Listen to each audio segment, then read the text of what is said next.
आदाब, इस्तकबाल है। मैं हूं आपके साथ अबू हुरैरा। मुल्क में बढ़ती नफरत समाजी तानेबाने के लिए नुकसानदेह है। जी हां, कभी हरिद्वार के धर्म संसद में एक खास तबके को निशाना बनाकर जहर उगला जाता है, तो कभी छत्तीसगढ़ में अहिंसा के पुजारी महात्मा गांधी को बुरा भला कहा जाता है, और कभी समाज की सबसे नाजुक कड़ी खवातीन को निशाना बनाया जाता है। पहले सुली डील्स, फिर बुल्लीबाई ऐप पर मुस्लिम खवातीन की नीलामी की जाती है, और फिर इसके जवाब में दूसरे तबके की खवातीन को ऑनलाइन हरासा किया जाता है। यही नहीं, नफरत की दास्तान और भी तवील है। एक दो जख्म नहीं, जिस्म है सारा छलनी। सवाल यह उठता है कि समाज को तोड़ने की यह कोशिश कहां से हो रही है, इसके पीछे कौन लोग हैं और इनकी मंशा क्या है, और सबसे अहम यह कि समाज में पेवस्त कर चुकी इस नफरत को मिटाया कैसे जाएगा। इसी को आज हम समझने की कोशिश करेंगे। बहुत खास मेहमान मेरे साथ जुड़ी हुई हैं। बहुत जल्दी अपने मेहमानों का आपसे तारुफ करा देता हूं। मेरे साथ हना मोहसिन खान, जो कि कॉमर्शियल पायलट हैं और इससे पहले भी मेरे साथ डिबेट में जुड़ चुकी हैं, मेरे साथ डिबेट में मौजूद हैं। Doctor Ranjana Kumari ji social activist हैं और डायरेक्टर हैं सेंटर फॉर सोशल रिसर्च की, वो भी इस डिबेट का हिस्सा हैं। सदफ जाफर जी, जो कि नेशनल कोऑर्डिनेटर हैं ऑल इंडिया महिला कांग्रेस की, लखनऊ से हमारे साथ जुड़ी हुई हैं। और ताहिरा हसन साहिबा सोशल एक्टिविस्ट हैं, वो भी मेरे साथ इस डिबेट का हिस्सा हैं। सभी मेहमानों का बहुत इस्तकबाल है न्यूज 18 उर्दू में। और आज के डिबेट की खास बात यह है कि चारों मेहमान जो खवातीन मेरे साथ जुड़ी हैं, जो पैनलिस्ट जुड़ी हैं, सब के सब समाज और समाजी जो बुराइयां होती हैं उसके खिलाफ बेबाकी से ये लोग अपनी आवाज उठाती रही हैं और उठा रही हैं। मैं सभी का बहुत इस्तकबाल करता हूं। सबसे पहले ताहिरा हसन जी, मैं आपसे ही शुरुआत करना चाहूंगा। ताहिरा जी, हम देखते हैं कि कभी धर्म संसद के नाम पर, कभी सुली डील और बुल्लीबाई ऐप के नाम पर खवातीन को हरासा किया जाता है, नफरत फैलाने की कोशिश की जाती है। आखिर हिंदुस्तान को किसकी नजर लग गई है? यह क्या हो रहा है? गंगा जमनी तहजीब के लिए मुल्क जाना पहचाना जाता था। नहीं, बिल्कुल गंगा जमनी तहजीब के लिए जाना पहचाना जाता था, और हमारे जो भारत है इसकी सरजमीन को कहते हैं सूफी और संतों की जमीन है, जहां पर प्यार की बात हुई, प्यार की बात ही आगे बढ़ाई गई। कबीर यही इसी जमीन की उपज थे, जिन्होंने कहा था 2.5 अक्षर जो प्रेम का पढ़े सो पंडित होए। तो हमारे यहां तो प्यार की बात, एकजहती की बात थी। आजादी के बाद भी इतनी नफरतें नहीं थी। जब देश डिवाइड हुआ तब भी इतनी नफरतें नहीं थी।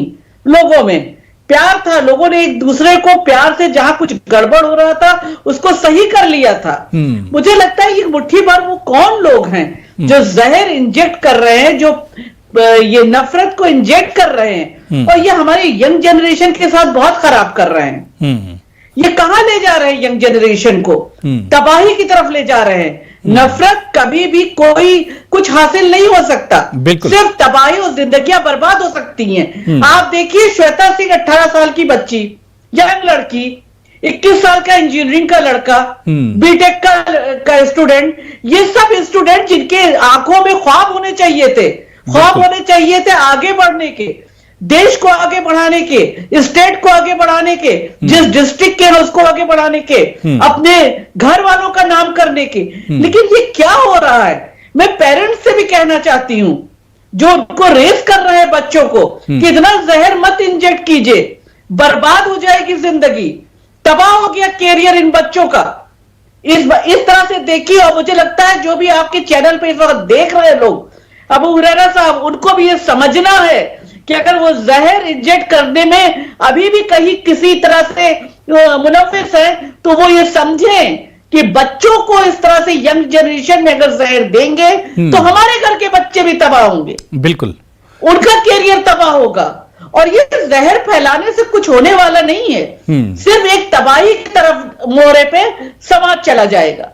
तो मुझे लगता है ये हाई टाइम है, हम लोगों को रियलाइज करना होगा। नहीं, बिल्कुल बिल्कुल। देखिए, आज ताहिरा जी, बड़े बड़े इश्यूज हैं जिसे टीवी पर उठाया जा रहा है, लेकिन मैंने मुनासिब समझा कि इस नफरत को किस तरह से मिटाया जाए और मोहब्बत की बातचीत की जाए। आज इसकी बहुत जरूरत महसूस की जा रही है। मैं डॉक्टर रंजना कुमारी जी, रंजना जी, क्या आपको लगता है कि जिस तरह से ये नफरत का जहर घोला जा रहा है, ऐसे ही अगर इस पर हम खामोश बैठे रहे, इस पर अगर आज हमने आवाज नहीं उठाई, तो आने वाले दिनों में इसे कंट्रोल करना मुश्किल हो जाएगा? से समाज को बांटने की कोशिश हो रही है, नफरत फैलाई जा रही है। ये सिर्फ मसला मिसोजिनी भी इसमें जुड़ी हुई है। सिर्फ मसला कम्युनल एंगल से देखा जाएगा तो शायद हम असली तह तक इसकी नहीं पहुंच पाएंगे, क्योंकि इसमें मिसोजिनी भी है। देखिए, इसमें उस तरह की मुस्लिम महिलाओं को टारगेट बनाया गया, चाहे वो सुली डील रही हो या फिर ये बुली बाई हो, इसमें जो कि वास्तव में अपनी बात कह सक रही हैं, जो समाज के सामने खड़ी हैं, जो अपने लिए न्याय के लिए लड़ सकती हैं और न्याय औरों के लिए मांग रही हैं, इस तरह की महिलाओं को सामने ला करके और उनको जलील करने की कोशिश की है। सरासर ये टारगेट किया गया है कि किस तरह से इन महिलाओं की आवाज को खामोश किया जाए और इन महिलाओं के जरिए जिन मुद्दों को उठाया जा रहा है, जिन सवालों को सामने लाया जा रहा है, उनको खामोश किया जाए। तो इसमें दोनों ही पक्ष हैं इसके। एक तो इसका जो कम्युनल एंगल है वो तो बिल्कुल सरासर है ही है, क्योंकि दोनों बार सिर्फ मुस्लिम महिलाओं को क्यों सामने ले आए हैं, और दूसरी बात ये कि जो इसमें महिलाओं को क्यों, क्योंकि उनको मालूम है कि बहुत सारी महिलाएं चुप हो जाएंगी, वो किसी से कुछ कह नहीं पाएंगी, लेकिन उनको ये नहीं पता था कि इतनी ये महिलाएं अपनी आवाज को बुलंद करने की ताकत रखती हैं कि वो सामने आएंगी। और हम सब लोग मिलकर के, जितने महिला आंदोलन से जुड़े हुए हम सब लोग हैं, हम सब लोग इस सवाल के पीछे पड़े। और आपको मैं एक और भी राज की बात ये बताऊं, मैं स्वयं ट्विटर की ट्रस्ट और काउंसिल, जो ट्रस्ट और सेफ्टी काउंसिल है इंटरनेशनल, उसकी ट्विटर बोर्ड की मैं मेंबर हूं, तो उस नाते भी तत्काल हम लोगों ने इंश्योर किया कि ये खत्म किया जाए। लेकिन ये इतना आसान नहीं है। सबसे बड़ी बात तो ये है कि मैं ये मानने को कतई तैयार नहीं हूं कि चाहे वो सली डील रही हो, सुली डील और जो भी बुली बाई जो भी है, ये सब किसी एक बहुत बड़े गैंग का कारनामा है जो बच्चों को मोहरा बना रहे हैं। और मैं बच्चों को भी कोई बख्शने वाली नहीं हूं, मैं ये नहीं कहने वाली कि बड़े यंग है और उनको ऐसे कैसे ये किया जाए, लेकिन क्योंकि ये अगर आप कर रहे हैं तो आप समझ रहे हैं, आप जानते हैं कि आप किस तरह की हरकत में लगे हुए हैं और किस तरह से आप एक गैर कानूनी, एक क्रिमिनल एक्ट में आप लगे हुए हैं। तो जो लोग इस काम को करवा रहे हैं उस पूरे मामले की तह तक जाना चाहिए। ये इतना आसान नहीं कि आपने एक को किसी को वहां, अब इमेजिन करिए आसाम में, मतलब इतनी दूर दराज का रहने वाला लड़का भोपाल में इंजीनियरिंग पढ़ रहा और उसकी इतनी हिम्मत होती है कि इस तरह के पिक्चर्स को मॉफ करता है।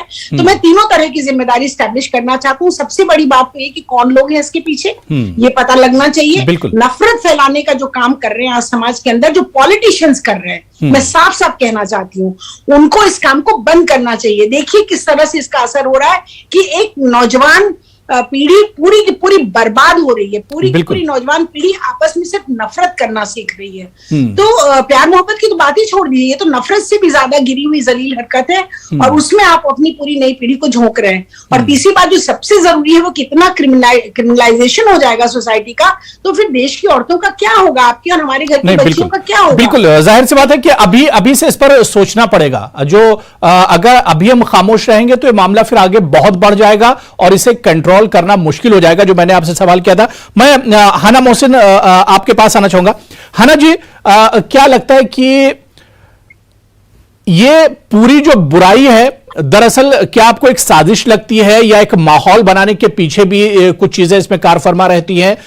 इसे किस तरह से आप देखती हैं, क्योंकि आप भी इसका शिकार हुई हैं, इसे किस तरह से आप देखती हैं? देखिए, मुझे तो ये ऑब्वियसली एक टारगेटेड है ही। हम लोग बार बार बोल रहे हैं कि ये मुस्लिम वोकल वॉइसेस को टारगेट करने के लिए मतलब ये ऐप बनी है, उसके अलावा कोई रीजन नहीं है इसका। किस तरह से मैं देखती हूँ, भाई आप एक पूरी जनरेशन, जैसे अभी ये कह रही हैं, आपने एक पूरी जनरेशन को इतना हेट सिखा दिया है कि उनको अफसोस भी नहीं है। उसका एक स्टेटमेंट है जो आज जो जिसको पकड़ा गया था, जिसने जो मास्टरमाइंड जिसको बोल कितना जहर भर दिया गया है जी, कि कितना जहर भर गया है उसके अंदर, कि वो कहता है कि मैं बिल्कुल भी शर्मिंदा नहीं हूँ इस हरकत से। मतलब इतना ज्यादा होने के बाद पुलिस ने उसको गिरफ्तार कर लिया जब भी उसको लग रहा है कि वो सही कर रहा है, जिसका मतलब है कि वो बचपन से उसके अंदर इतना ज्यादा हेट डाला गया है, इतना ज्यादा उसके अंदर नफरत डाली गई है कि वो इस तरह से बातें भी कर रहा है कि उसको हम ह्यूमंस ही नहीं लग रहे हैं, उसको हम लग रहे हैं कि हम सब ह्यूमंस हैं। हम क्या कर सकते हैं जो इस चीज को हम रोकने के लिए हम क्या कर सकते हैं कि भाई अब जो हो गया है ना, बहुत हो गया है, बहुत ज्यादा बढ़ चुकी है, पानी सर के ऊपर हो चुका है। अगर आप बचाना, अभी भी मुझे ज्यादा उम्मीद नहीं है, मगर अभी भी कोशिश अगर करना चाहता है ना कोई कि हमारा फैब्रिक और ये गंगा जमनी जिसकी आप बात कर रहे थे वो अगर रहे, तो भाई आपको सबको, अब एपॉलिटिकल आप नहीं हो सकते हैं। आप ये नहीं कह सकते कि मुझे पॉलिटिक्स से, अब मुझे पॉलिटिकल नहीं होना है, मैं पॉलिटिक्स में बिलीव नहीं करता हूँ, इसलिए मैं कुछ नहीं बोलूंगा। ये आपका वो टाइम गया, वो एक प्रिविलेज है, बिल्कुल, कि आप कह सकते हैं वो आपकी एक बहुत बड़ी प्रिविलेज है। मैं भी ये कहना चाहती हूँ, बट मैं क्या करूं, ठीक है, मुझे तो खुद ही टारगेट कर लिया। तो आपको घरों में, आपको बचपन में, स्कूल में, व्हाट्सएप ग्रुप्स में, जहां भी आपको कुछ गलत सुनाई दे, जहां भी गलत आपको दिखाई दे, आप उसको रोकिए और रोक के आप उसको करेक्ट करिए। अगर आप अभी नहीं करेंगे तो फिर देखिए इसका तो कोई एंड ही नहीं है। ये तो एक बहुत ही, हमारी कंट्री जो थी वो एक जमाने में बहुत होपफुल थे हम लोग कि ये तो बिल्कुल पता नहीं इतनी अच्छी जगह है रहने के लिए, और वो अब खराब होती जा रही है। बिल्कुल, हिंदुस्तान भारत इसी के लिए दुनिया में जाना ही जाता था। आपसी भाईचारा, मोहब्बत, प्यार मोहब्बत, इसी के लिए हिंदुस्तान जाना ही जाता है पूरी दुनिया में। और इसीलिए बार बार सवाल उठता है कि आखिर ये कौन लोग हैं जो इस माहौल, ये जो प्यार मोहब्बत, आपसी भाईचारा, ये इन लोगों से नहीं देखा जा रहा है। मैं सदफ जाफर जी, बहुत देर से आप वेट कर रही हैं। सदफ जी, मेरा सीधा सीधा सवाल, क्या आपको लगता है कि इसके पीछे एक बड़ी वजह यह भी है कि मुल्क का एक बड़े तबके की खामोशी, नफरत को लेकर जो खामोशी होती है, वो भी इसकी एक बड़ी वजह है? देखिए, ऐसा है कि इस बार कई लोगों ने आवाजें उठाई हैं, क्योंकि ये हमें समझने की बहुत जरूरत है कि हाँ, बहुत सारे लोग खामोश हैं। मेरी अपनी बहुत सारी दोस्तें जो नरेंद्र मोदी का कभी समर्थन करती हैं या करती दिखाई देती हैं, वो आज की तारीख में खामोश है। उन्हें लग रहा है कि हमारे घर तक आग नहीं आएगी, लेकिन वो ये नहीं समझ रहे हैं कि आग जब लगती है तो आग देखती नहीं है कि किसके दरवाजे जा रही है, वो बस जलाती चली जाती है, खत्म कर देती है। और नफरत का एजेंडा जो है, मुझे उनपे हम लोग बुल्ली डील में हमारे नाम थे, कई ऐसी ज़ईफ लेडीज के नाम थे जिन्होंने बहुत ज्यादा एपॉलिटिकल है, उनका मतलब सोशल वर्क से तो जुड़ाव रहा है लेकिन पॉलिटिक्स से नहीं रहा है, वो भी उसके में दायरे में आ गई। मुझे अफसोस हम लोगों से ज्यादा उन 21, 19, 22 साल के लोगों के ऊपर हो रहा है जिनको इंजीनियर बनना था, डॉक्टर बनना था, देश के गिरते जीडीपी को उठाना था, देश के बदतरीन हालात को बेहतर बनाना था। अभी हिंदुस्तान अभी तरक्की की राह पे था, हम अभी डेवलप्ड कंट्री में शामिल नहीं हुए थे, डेवलपिंग कंट्री है। तो ऐसे में हम अपनी जब ह्यूमन रिसोर्स को गलत जगह मोड़ देते हैं, ये तो एक ताकत है। इसको अगर आप, वही है, आग पे रोटियां भी सिकती हैं, आग से बदन जिस्म भी गर्म रखे जाते हैं और आग से सब जला के स्वाहा भी कर दिया जाता है। तो ये जो हार्नेस करने वाला जो ह्यूमन रिसोर्स था, उसको कहीं बहुत गलत डायरेक्ट कर दिया गया है। और अफसोस की बात यह है कि वो जो हमें अपना करीबी मानते थे, वो या तो ट्रॉमा में जा चुके हैं या फिर वो कहीं ना कहीं एक उनकी खामोशी एक समर्थन है। बिल्कुल, ऐसे लोगों की खामोशी पर सवाल उठता है और कहीं ना कहीं ऐसे लोगों की खामोशी से ही इस तरह की बुराई बढ़ती है और जो नफरत का जहर जो घोला गया और ये जो नफरत बढ़ता जा रहा है, ऐसे लोगों की खामोशी भी उसमें एक तरह से शामिल है। बहुत अच्छी बातचीत चल रही है, बहुत छोटा सा मुझे ब्रेक लेना है। तमाम पैनलिस्ट और तमाम मेहमान मेरे साथ जुड़े हुए, ब्रेक से लौट कर आएंगे। इसी इशू पर हम बात करेंगे कि इस बढ़ती हुई नफरत को आखिर अब रोका कैसे जाए। ये एक तवील दास्तान होती जा रही है, इस पर ब्रेक कैसे लगाया जाए। बहुत छोटा सा ब्रेक लेंगे, हाजिर होते हैं। तो समाज में बढ़ते नफरत को किस तरह से कम किया जाए, क्योंकि पिछले कुछ दिनों में जिस तरह के नफरत से भरे हुए वाकयात सामने आए हैं और जिस तरह की बयानबाजी हुई है, ऐसे में माहौल में एक डर सा लगने लगा है, खौफ सा बढ़ने लगा है। इसी पर हम बात कर रहे हैं कि इस बढ़ती हुई नफरत को मिटाया कैसे जाए, मोहब्बत को फिर से कैसे आम किया जाए। बहुत खास मेहमान मेरे साथ जुड़ी हुई हैं और बड़ी अच्छी बातचीत हुई ब्रेक से उस पार। मैं ताहिरा हसन जी, क्या आपको लगता है कि इस नफरत के लिए कहीं ना कहीं हमारा सिस्टम भी बहुत जिम्मेदार है? क्योंकि आज से 6 महीने पहले जो सुली डील्स का मामला सामने आया था, उस पर आज तक कार्रवाई नहीं हुई। उसके जो विक्टिम्स हैं आज भी अपनी आवाज उठा रहे, लेकिन उनकी आवाजें नहीं सुनी जा रही। तो इसके लिए हमारा सिस्टम भी बहुत जिम्मेदार है। नहीं, बिल्कुल, देखिए, सिस्टम जिम्मेदार है। अगर रेपिस्ट के साथ लोग खड़े होते हैं, जुलूस निकालते हैं, तो वहां पर कोई एक्शन नहीं होता, वहां भी सिस्टम का फेलियर है। और यहां भी 4 जुलाई 2021 को ये सुली डील वाला मामला सामने आया था, जो इलीगल तरीके से फोटोग्राफ्स लेके डाल दी गई थी ऑक्शन के लिए। कोई एक्शन नहीं हुआ। 6 महीने बाद देखिए बुल्ली भाई आया, वहां पे यही सेम प्रोसेस।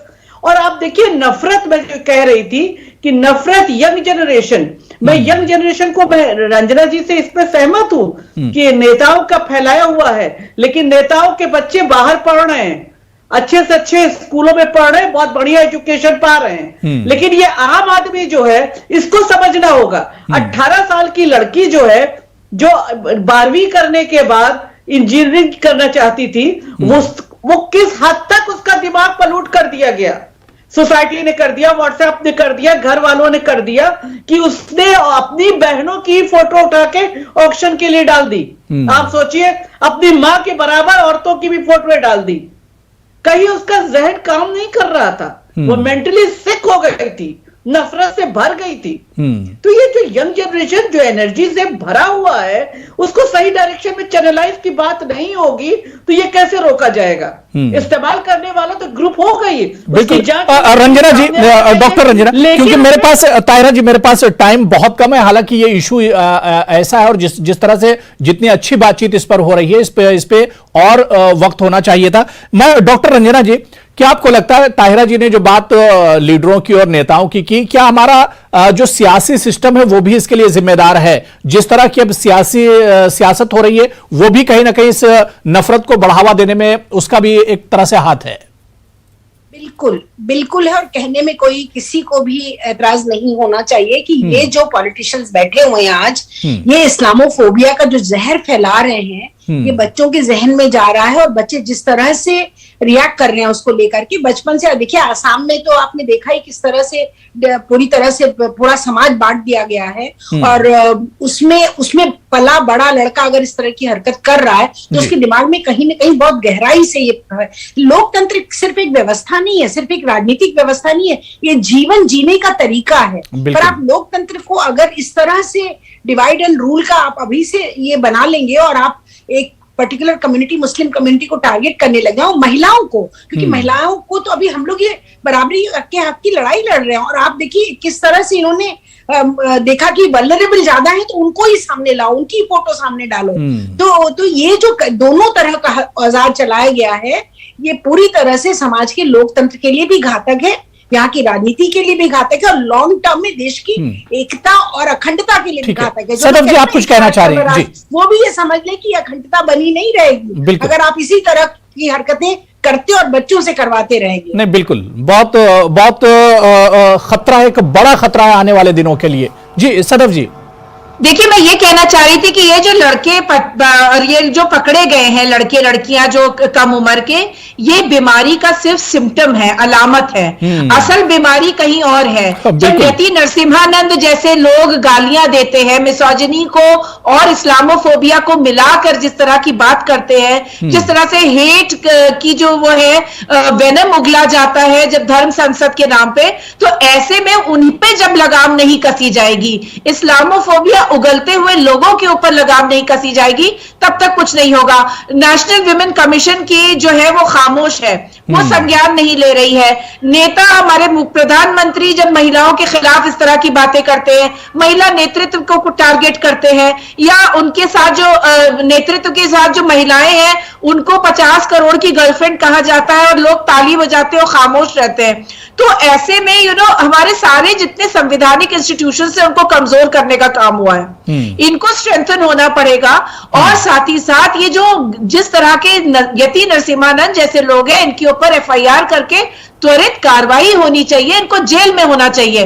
खुला छोड़ने का मतलब है कि इस नफरत को लेजिटिमाइज कोई ना कोई कर रहा है, और वो सरकार के अलावा कोई नहीं है। बीजेपी ने विकास को नहीं दिया, कोरोना से ग्रस्त होकर उसके माँ बाप मर गए, उस लड़की को कॉम्पनसेशन देने के बजाय एक लैपटॉप दे दिया गया, एक लिस्ट औरतों की दे दी गई कि आओ इनको बेचो। बिल्कुल, इसकी गहराई में जाने की जरूरत है कि आखिर ये जड़ें मजबूत कहां से हो रही, कहां से इतनी मजबूती मिल रही है और कहां से इतना हौसला और जुर्रत मिल रहा है जिस तरह से इस नफरत को फैलाया जा रहा है। मैं हना आपके पास आना चाहूंगा। हना, क्या आपको लगता है कि डबल स्टैंडर्ड जो है, जो जिसे हम दोहरा मेयार कहते हैं, वो भी कहीं ना कहीं इसके लिए बहुत जिम्मेदार है? और अभी तक जिस तरह की कार्रवाई हुई, क्योंकि पहले डिबेट में आपने बताया था कि जो पिछले जो वाकयात हुए हैं उनमें कार्रवाई इस तरह की नहीं हुई, एक्शन इस तरह का नहीं लिया गया।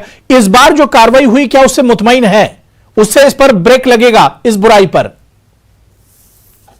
लगा था कि या किसी को भी लगेगा कि अगर लोग अरेस्ट होने लगे हैं तो कुछ एक सेंस ऑफ रिलीफ होगा हमारे अंदर। मगर मैं रिलीफ अपना अभी मुझे फील नहीं हो रहा है। क्यों नहीं हो रहा है?